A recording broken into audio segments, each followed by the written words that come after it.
und herzlich willkommen bei Häkeln mit Voldusa. In dem heutigen Video häkeln wir gemeinsam ein Mäppchen oder halt Tasche, ne, als Schlüsselanhänger.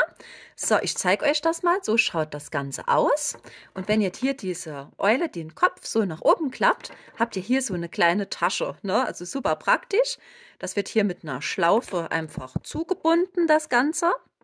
So, ich öffne es mal für euch. Dann zeige ich euch das mal. Es ist wie so eine kleiner Mini-Rucksack, würde ich sagen. Ne? Da könnt ihr prima Kleingeld oder sonstige kleine Sachen halt super drin verstauen und das Ganze als Schlüsselanhänger verwenden. Das lasst sich einfach hier an dieser Schlaufe wieder zubinden. So. Und diese kleinen Schlaufen, die sich dann hier ergeben, bilden automatisch dann schon die kleinen Flügel von dieser Eule. Ne? Super, mega niedlich, perfekt als Geschenk oder halt zum Selbstbehalten. Ne? Ist auch ganz leicht und schnell gehäkelt. Wenn ihr noch neu hier auf meinem Kanal sein solltet, freue ich mich natürlich riesig, wenn ihr diesen abonniert. Ist kostenlos für euch. Und wenn ihr noch diese kleine Glocke aktiviert, verpasst ihr auch keine weiteren Anleitungen mehr. So, um so eine solchen, Mäppchen, Rucksack hier zu häkeln, benutze ich Baumwolle 50 Gramm auf 170 Meter. Wir häkeln das Ganze mit einer 2 mm Häkelnadel. Ihr braucht natürlich dann noch eine Nadel und eine Schere. Es eignet sich, wenn ihr nachher diese Schlaufe hier reinzieht, dass ihr wirklich so eine Stopfnadel benutzt. Ne? Da kommt ihr besser durch diese Maschen. Einen Hauptton natürlich braucht ihr für eure Eule. Ich verwende für den Schnabel gern so ein helles Gelb. Ihr braucht ein bisschen Weiß für die Augen und hier oben für die Ohren reichen absolut irgendwelche Wollschnipsel. Ne? So, und natürlich noch einen Schlüsselring oder so ein Karabineranhänger. Das könnt ihr ganz, wie ihr möchtet, halt hier bestimmen. Ne? So, natürlich braucht ihr dann noch ein bisschen Kleber und noch 2 kleine schwarze Halbperlen. Wir beginnen jetzt zu häkeln, erstmal mit diesem Hauptteil. Also erstmal hier diese Tasche. So, ich mache jetzt heute mal einen in diesem Aprikotfarben Ton. Wir starten das Ganze mit einem Fadenring. Also wir häkeln von unten nach oben. Ne?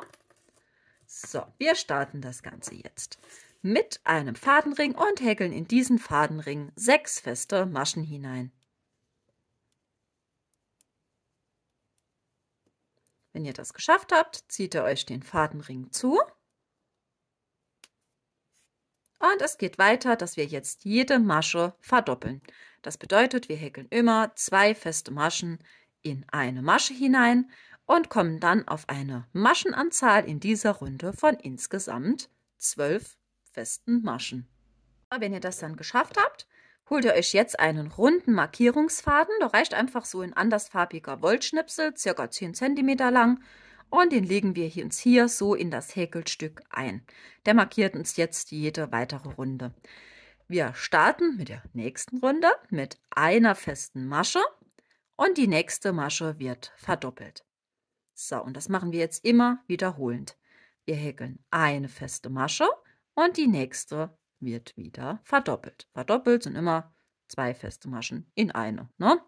So, also eine feste Masche und eine Verdopplung. So, und das wiederholen wir so lang, bis wir hier an unserem Markierungsfaden angekommen sind.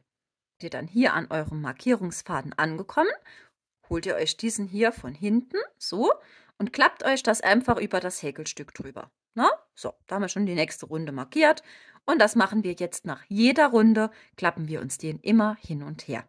So, es geht weiter mit 2 festen Maschen. So, 1, 2 und einer Verdopplung. So, auch das immer wiederholend, also 2 feste Maschen und eine Verdopplung häkeln. So, das macht ihr hier komplett, wie ich eben schon gesagt habe, immer wiederholend. Ne? Nach dieser Runde Markierungsfaden wieder rumklappen, klar. Und dann häkelt ihr noch eine Runde dabei mit 3 festen Maschen und einer Verdopplung. Ja, auch das immer wiederholend. Also hier jetzt diese Runde immer mit 2, einer Verdopplung und die nächste Runde dann mit 3 festen Maschen und einer Verdopplung, auch immer wiederholend. Ich mache diese 2 Runden schnell und bin gleich wieder da. Hier bin ich wieder zurück. Ich habe jetzt meine Runden hier fertig gehäkelt. Es geht jetzt weiter mit je einer festen Masche in jede Masche und das Ganze 11 Runden lang. Ja, also wir häkeln jetzt hier einfach 11 Runden, je eine feste Masche in jede Masche hinein. Ne? So, überall hier eine rein. Wie gesagt, 11 Runden lang. Auch die mache ich schnell und bin gleich wieder da. Wenn ihr dann eure 11 Runden hier geschafft habt, könnt ihr euch den runden Markierungsfaden einfach rausziehen und wir beenden das Ganze mit einer Kettmasche in die nächste Masche. Faden wird abgeschnitten und einfach so durchgezogen. So, und jetzt, also halt hier, dieser Faden wird jetzt klar vernäht und auch hier innen drin den Faden einmal vernähen. Ist das dann geschafft, legen wir uns das jetzt erstmal auf die Seite. Das ist unser Hauptteil und wir machen jetzt weiter mit dieser Schlaufe. So, für die Schlaufe machen wir uns eine Luftmaschenkette. Jetzt erstmal hier eine Schlaufe machen. So. Und jetzt häkeln wir 75 Luftmaschen. Ne? Luftmaschen, ich denke, das ist ganz klar. Einfach immer so durchziehen. Ne? Machen wir jetzt insgesamt 75 Stück davon. Dann eine Luftmaschenkette mit 75 Maschen angeschlagen habt. Also ich mache meine immer sehr eng. Ich häkel das sehr eng, ne? Deswegen bin ich jetzt auf 75. Solltet ihr jetzt wirklich ganz locker und so diese Maschen häkeln, dann kann es auch sein, dass euch dann hier schon 60 reichen, ne? Oder 65. So, schneidet den Faden nicht ganz so kurz ab, wenn ihr dann jetzt hier das Ganze beendet, weil hier den Faden brauchen wir jetzt noch für in diese Stopfnadel hier einzufädeln einmal. So, ne? Das bisschen auf die Seite. Jetzt holen wir unser Hauptteil. So, ich mache das jetzt so, dass ich mir das einmal so zusammenklappe und dann einfach hier rechts und links das Ganze mit den Zeigefingern noch einmal so eindrücke. Ne, dass ich mir jetzt ungefähr schon meine gewünschte Form, wie ich das nachher halt hier zuziehen möchte, habe. Seht ihr? So, ne? Und dann stechen wir hier vorne einfach so in die letzte Runde, ne? Eins so dazwischen, zwischen 11 und 10. Runde 11 und 10. Stechen wir hier so zwischen den Maschen ein. Hier einmal durch, hier einmal durch. Ja, kommen da hinten raus, seht ihr es? Und dann ziehen wir uns jetzt einmal die Schlaufe schon mal hier rein. Und das gleiche machen wir auch natürlich hier auf dieser Rückseite, ne? Einmal hier durch. Achtet immer, dass ihr schön zwischen diesen Maschen seid, ne? Dann lasst sich das, ja, die Schlaufe hier besser einfacher durchziehen. So, die Nadel können wir rausmachen. Ich mache das jetzt so, dass ich hier an diesen Enden je noch einen kleinen Knoten hier setze, ne? Bin ich mir auch sicher, dass hier wirklich nichts aufgeht. Und dann schneiden wir das knappkantig ab. Und das machen wir auch noch hier. So, jetzt einmal einen Knoten oder auch Doppelknoten, was auch bestimmt auch schön ist, ist eine kleine Perle oder so, ne? Wenn man da eine Perle dran macht. So, dann haben wir jetzt hier mal unser Stückchen schon eingefädelt. Jetzt zieht ihr euch das natürlich noch gleich lang, das Ganze, ne? So, können wir uns jetzt schon mal schließen. Also es reicht, wenn ihr es jetzt gerade einfach nur einmal zu zart zumacht. Das zeige ich euch gleich, weil wir häkeln jetzt noch diese, ja, Kopfdeckelplatte, ne? Also hier oben das häkeln wir jetzt und dann können wir das nämlich nachher besser hier annähen, wenn das Ganze leicht geschlossen ist. So, dann legen wir uns das jetzt auch mal auf die Seite und weiter geht es mit dem Kopf. So, ich mache das jetzt in der gleichen Farbe wieder mit einem Fadenring und 6 festen Maschen darin. So, geschafft und Fadenring zuziehen. Und es geht jetzt hier wieder mit der nächsten Runde weiter, indem wir wieder jede Masche verdoppeln. Ne? Immer 2 feste Maschen überall rein, dass wir auf eine Maschenanzahl von insgesamt 12 kommen. Ist das dann wieder geschafft, holt ihr euch jetzt wieder euren runden Markierungsfaden dazu. Den legen wir uns wieder in das Häkelstück ein und es geht weiter mit einer festen Masche und einer Verdopplung. So, immer wiederholen. Ne? Eine feste Masche und eine Verdopplung. Ich sage euch direkt schon die nächsten Schritte. Also, hier ist es jetzt mit einer festen Masche eine Verdopplung, immer wiederholend. Die nächste Runde häkelt ihr dann 2 feste Maschen und eine verdoppeln, auch das immer wiederholend. Und in der darauffolgenden Runde häkeln wir 3 feste Maschen und eine Verdopplung. Ja, auch das natürlich immer wiederholend. Also ich mache jetzt mal diese Runden weiter und dann sehen wir uns gleich wieder. Ist das dann geschafft? Zieht ihr euch jetzt den Markierungsfaden raus und schneidet euch den Faden jetzt großzügig ab. Ne? So, den brauchen wir noch zum Annähen. Einfach abschneiden und hier innen drin diesen Faden, den vernähen wir uns jetzt noch schnell. So. Dann fädeln wir hier diesen längeren Faden wieder auf, holen uns unser Haupthäkelstück jetzt. So. Und jetzt halten wir uns diese Klappe natürlich mit der schönen Seite zu uns, ne? So einfach an dieses Häkelstück dran und nähen das jetzt hier hinten an diesem, ja, geraden Stück hier an das Ganze. So, passt drauf auf, dass ihr hier nicht an den Seiten irgendwo durchsticht, ne? Sondern wirklich nur hier hinten an dieser geraden Stelle das Ganze, ja, zusammennäht halt.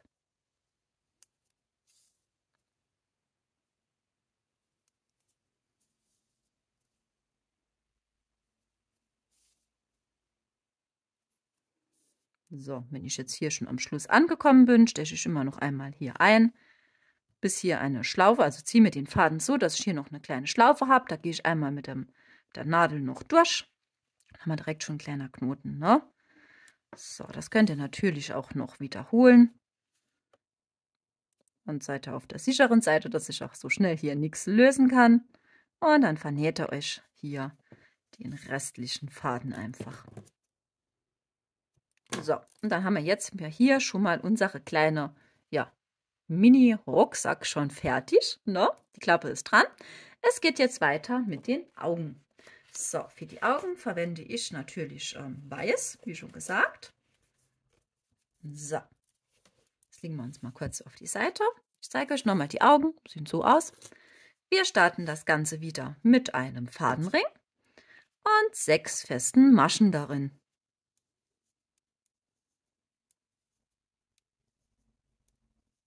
Ist das geschafft? Finger raus, Fadenring zuziehen.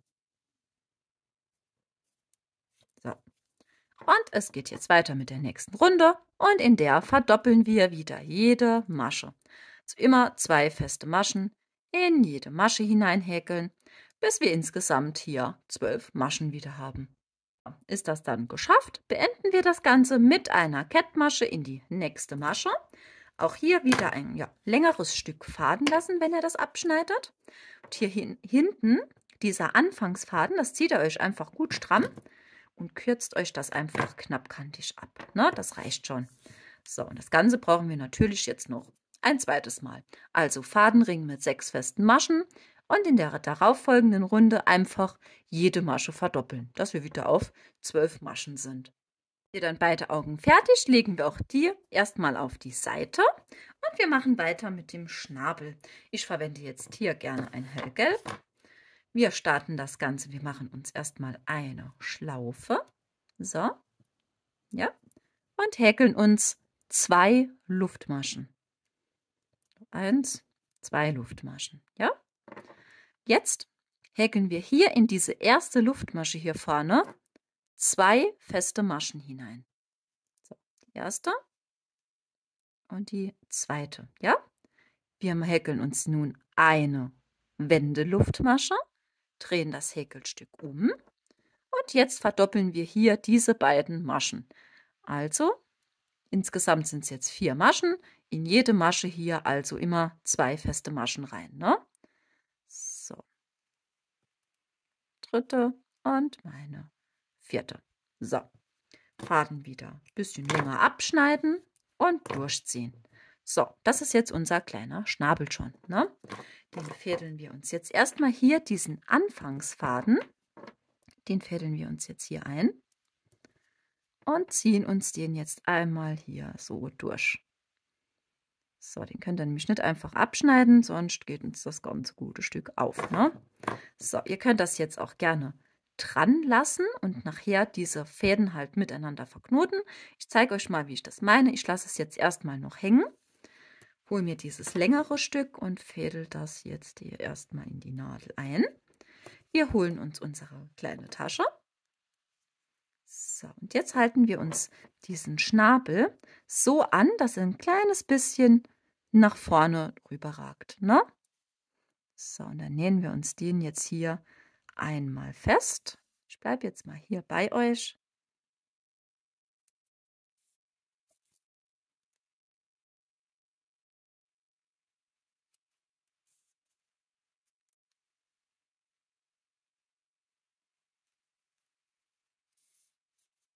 So, also wir nähen den nur hier oben an dieser geraden Stelle an. Ne? Die Spitze muss natürlich nach unten zeigen.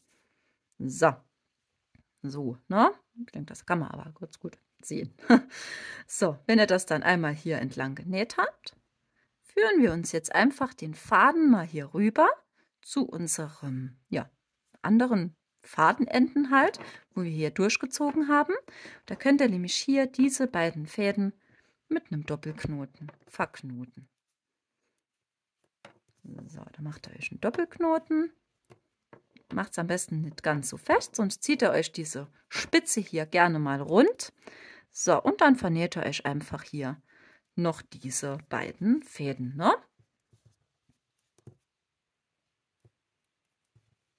So, ziehen wir uns jetzt auch noch schnell hier durch. Und dann kann man das Ganze schon abschneiden. So, dann ist der Schnabel schon mal dran. Und dann holen wir uns noch die zwei Augen dazu. So, ich platziere die immer so, dass ich mich hier an dem Rand orientiere. Ja, also es sollte nicht drüber ragen, sondern genau so knappkantig sein. So, und die näht ihr jetzt einfach einmal hier rundherum einmal fest.